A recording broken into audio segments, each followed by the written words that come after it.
Greetings, my name is Mr.Bonesworths and welcome to my old Ruin build for the lovely character, the Legion. Let's first go over what Ruin used to be like. Ruin would activate if a survivor got off the gen if they had some progress.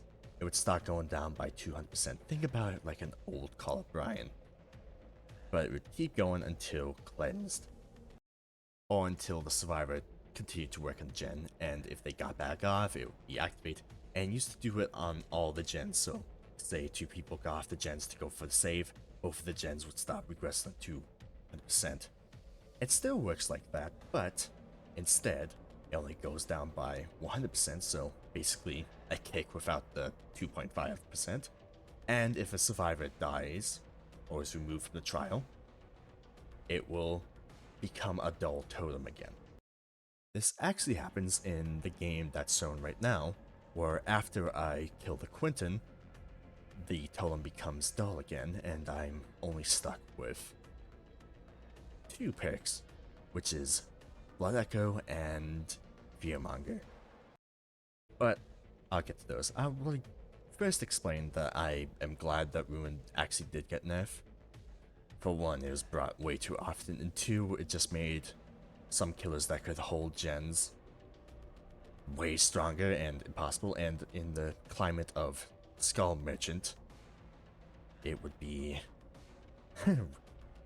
a frustrating experience for survivors. But hey, Skull Merchant's gonna rework, so we're living in a decent time nowadays. But I found it would be neat to bring it back in at least one killer.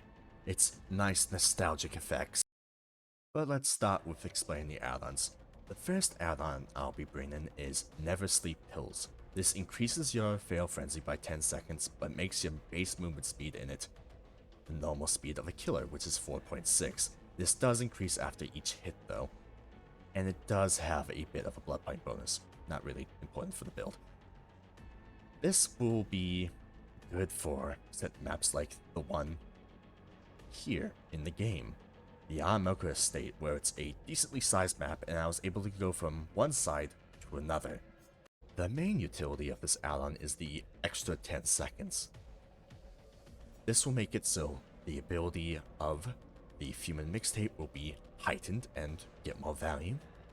And again, if you get like a huge map, you can get to the survivors still. Although a substitute, if you want to keep Legion's normal power and you can deal with the map that you're on, is the Mischief list. This does only 2 seconds, but you'll keep the normal fail frenzy speed. Another add-on I saw recommended to me was Filthy Blade, which increases the mend time, but that doesn't really heighten the synergies between these two, because this only activates when you're in your power. Now let's get into that add-on. Human Mixtape is arguably the star of the show, next to Ruin. This only activates when you're in Fail Frenzy, and it's much like Wraith's Iridescent add-on, which shows the intensity of the auras of the gen. The brighter red it is, the more progress it has. And if a survivor's not working on the gen, it starts regressing at 100%. This stacks with Ruin. And I can't explain what Ruin is. It regresses gens by 100% when someone's not working on it, it cleanses itself if someone dies, blah blah blah. But let's go into the second pick in this list, which is to guard Ruin. Now, Undying does two things. For one, if a survivor comes within 4 meters of a dull totem, they'll have their auras revealed.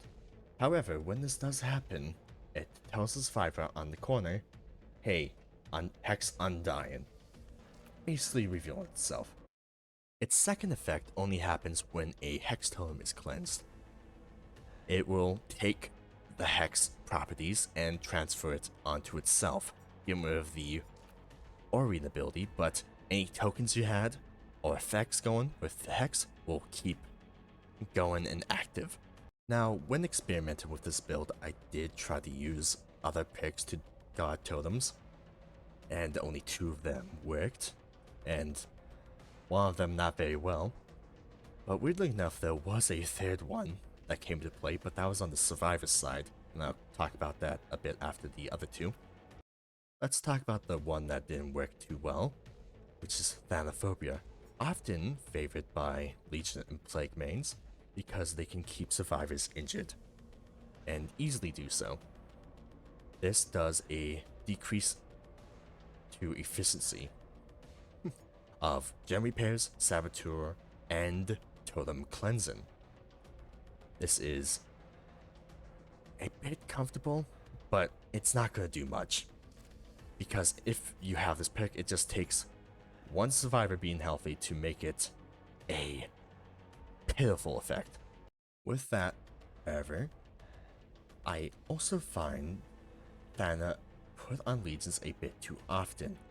And when I make builds, I like to shake things up, be a bit different. On top of that, when it works well, with your already pretty good gen defense, it's overkill. And what happens is survivors will often give up, and for these reasons, I'm gonna explain, that's a bad thing for you. For one, if someone leaves, you can't get your 5th hit, which is an insta down, quite as easily. It makes it so human mixtape doesn't last as long, possibly. And it just generally robs you of a hook state, which is bad for blood points. And secondly, I already explained how Ruin will basically make itself dull again, and when that happens, even if you have Undying, it won't save it. If a survivor's dead, Ruin's gone. That also makes it so Thana can only go to 6%. It no longer can reach its full potential throughout the match. So if you had Ruin, Undying, and Thana, you have one super weak pick, one that's gone, and one that's super weak, and now a iridescent that you can't get full value for unless you're in your power, and at that point it's a technically weaker Ruin. Enough about Thana though, let's go on to Thrill of the Hunt. This is a quite simple pick where for each totem stand-in you get a little bit of extra blood points and a 10% reduction to speeds of Boonin and Cleansing. But sadly what often happened was Ruin was the one cleansed first, and then I was just stuck with a totem that made so boons couldn't go up as fast. No one brings boons, and give me a little bit of extra blood points. Hooray, right? Now I'll briefly pass by two picks I considered, and one I did try. One I considered was Dying Light, but turns out since it's so old, and totems didn't really exist back then, it affects everything but totems, and even then, Dying Light is quite a weak pick. And the second one, which I put on, was Face the Darkness. And this is a night pick, which basically whenever a survivor is outside your terror radius for a certain amount of time, they will scream. But since Legion's power increases your terror radius and you will be constantly going back and forth with survivors, it never worked. So it never actually interrupted Ruin being stopped. It was mostly just me going over there. So I would not even bother with those two. Especially Dying Light. Now let's go on to our third actual pick of this build, Fearmonger. A pretty decent pick by itself, but brutal on Legion when combined with a fourth and final pick. What Fearmonger does is it afflicts the survivors with blindness and exhaustion whenever they touch a gem. If they get off a gen or complete a gen, they have to wait 5 seconds for both of them to go away. However, much like any other exhaustion perk, they have to not run for the timer to start going down for exhaustion. And these two effects, if you already have them afflicted on the survivor, will stack on top of them. What I mean by that is, say that the survivor is exhausted from using life and they go on a gen. Well, on top of that 40-second cooldown, they now have 5 seconds on top of that, and if they let go, it'll keep applying. Fearmonger does not stack upon itself, but it will to other exhaustion effects, and pause the timer for the base one and itself. It can also give you a bit of information if you're paying attention well enough. Much in this game that's being shown, I saw that the Ripley and Nancy walked off of gens instead of ran, telling me they both had exhaustion picks. Meanwhile, Quentin and Jane both sprinted away from the gens when I was going near. And at the end game, what did I see? Nancy and Ripley both had made for this. Meanwhile, Quentin and Jane had no picks that were affected by exhaustion except for Jane having iron will. You can also see a few times where they screwed themselves over by trying to get rid of the exhaustion effect by giving me a free frenzy hit or down even, because they wanted to get their exhaustion pick values, which I kind of respect, but also capitalized on. Last but definitely not least is Blood Echo in this pick selection. Blood Echo was recently used on me along with Alien Instinct, and I found it quite brutal. So, what it does is whenever you hook a survivor, all injured survivors become exhausted and afflicted with the hemorrhage effect for 45 seconds. And it has a cooldown of 60. Now, when I was going through my thana rant, I barely touched on how easy it is for Legion and Plague to widespread injured survivors. Well, this highly capitalizes on that fact. And it won't reveal itself as quickly as thana, and it will quickly make survivors reconsider the stance of not healing against Legion because it's a waste of time. Now, what I mean by that is, most likely, after your first fatal frenzy, you're gonna have 2 or 3 survivors injured. If they follow the stance of, hey, it's a waste of time to heal against the Legion, when you get that first hook, and if they were working on gens, that 45 seconds becomes a 50 that's on pause. That means you don't have to worry about them having iron will made for this. Life, Dead Hard, all of those picks are thrown out the window, and it puts them into a lose-lose situation where they either start healing, which is a waste of time still, and will start obliterating their gens with Ruin still active and Human Mixtape, or they lose out on those picks over and over again, because in reality, if your timer's on pause because of Fearmonger, and you can keep afflicting them with the exhaustion status effect, if they had made for this resilience and iron will, you made 2 of those picks useless. I would also like to say that if they choose to heal after they've been afflicted with Blood Echo and they were on a gen, they still have to wait over 30 seconds, not on a gen, for their exhaustion to go away. Although, during that time they can look for your totems. What I do is I check totems first, hopefully they'll be over by gens, and then go for actual gen defense, and possibly injure them again, and repeat the cycle where they waste time healing, and I keep making them lose progress on gens until they either all die or they find some way to break my strategy. Which, with this build, I have had no such of the latter yet. Since we are on topic though, I would like to take a minute to point out something the survivors did I found smart and compliment them on it, which they healed a person that was actually being affected by the exhaustion pick, and sent them out while they kept working on the gen to go for the totem. I did intercept the person though, and they did get it, but unfortunately I downed them shortly after getting a few frenzy hits. But I found it smart nonetheless. To simplify it a bit, Blood Echo and Fearmonger punishes survivors for keeping on gens, making it a lose-lose scenario. They either get off the gen and make it so they lose a lot of progress, or they keep on the gen and possibly make it so they lose on a chase super quickly. And either way, it's good for you. Now I go into possible counters of your build. 1 a Totem Seeker. This person's only role in the team is to obliterate totems by any means necessary. They have Overzealous and Counterforce and Small Game, and they're proud of it.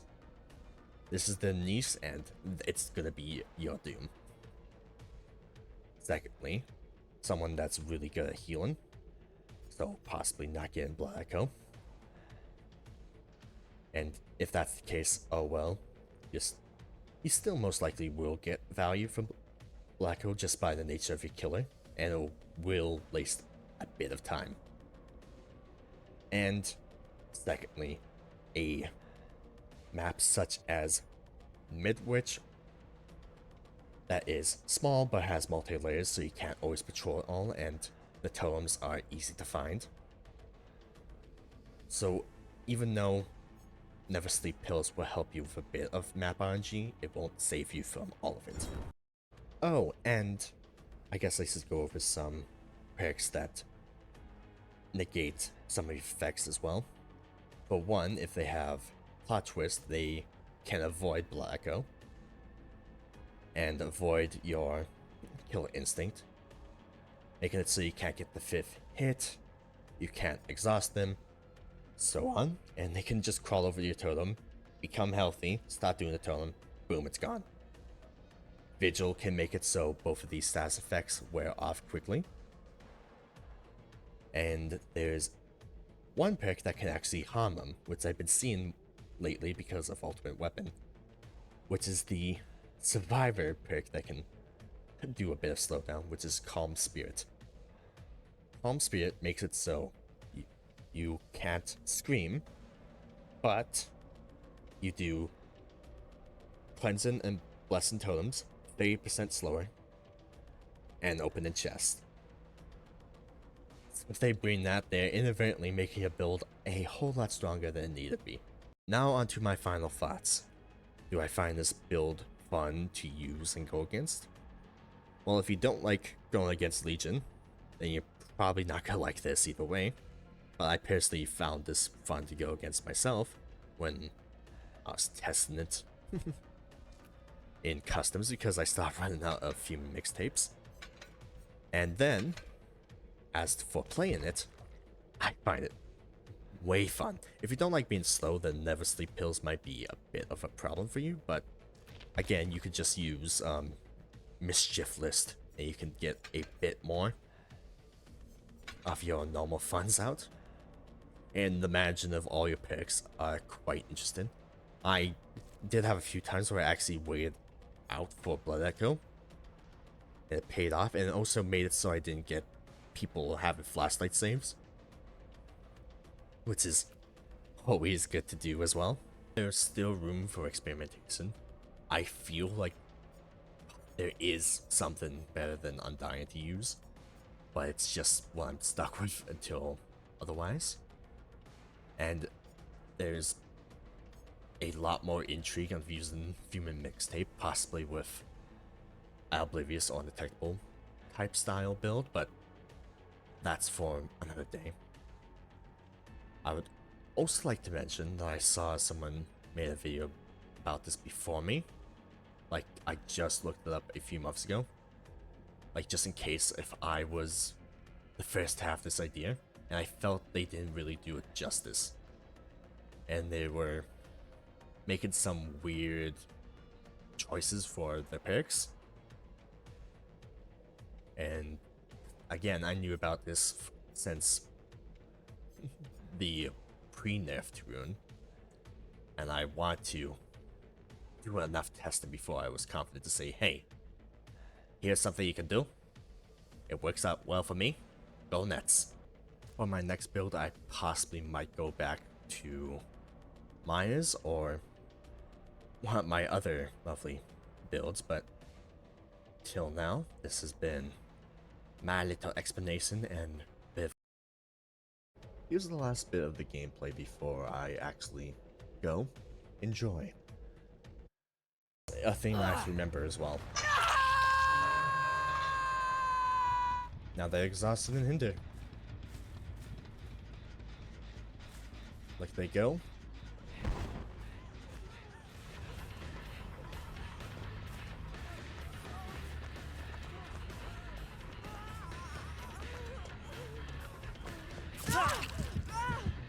So that's one. And right now, this entire time, the gen's going down.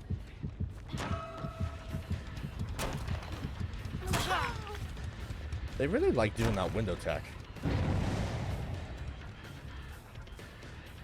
And now I do this.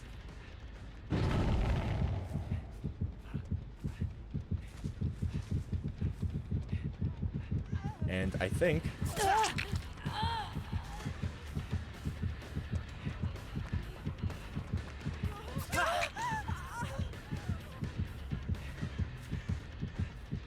I've got full speed for you, Nancy.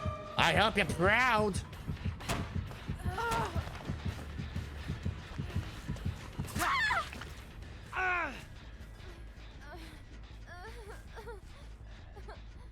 Yes.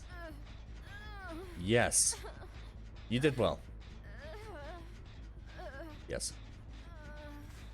Let it go.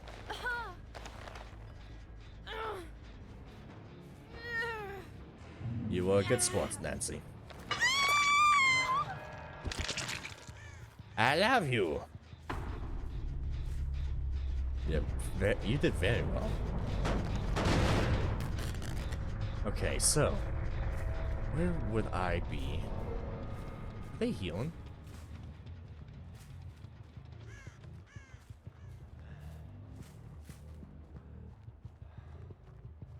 Where would I be?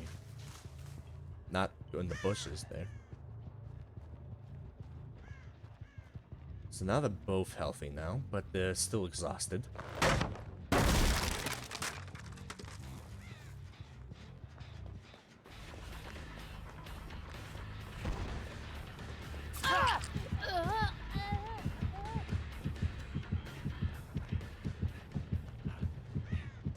So I'm gonna do this, just chase them. And then I'll go turn back for Ripley. Because the Jane's been trying.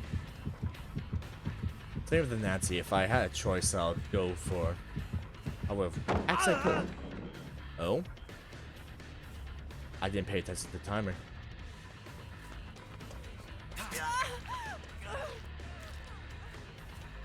Ripley's also been trying.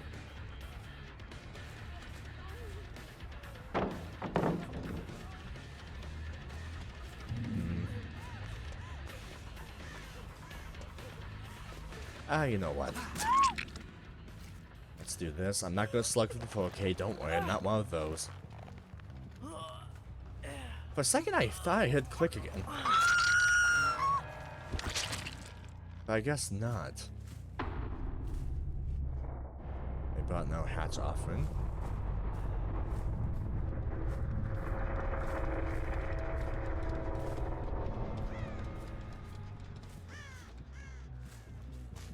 Better to walk near here.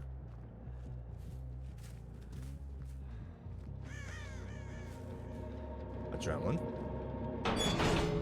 Nope. We've got two choices.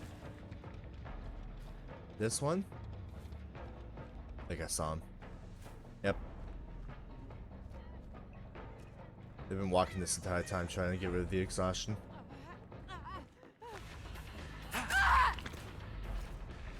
Not gonna work. So this is gonna be one hell of an explain one I have to do.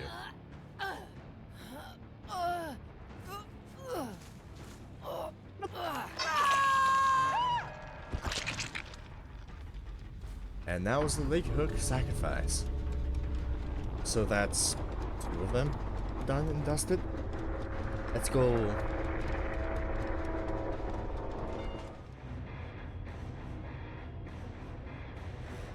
So I got my recording done and my Legion.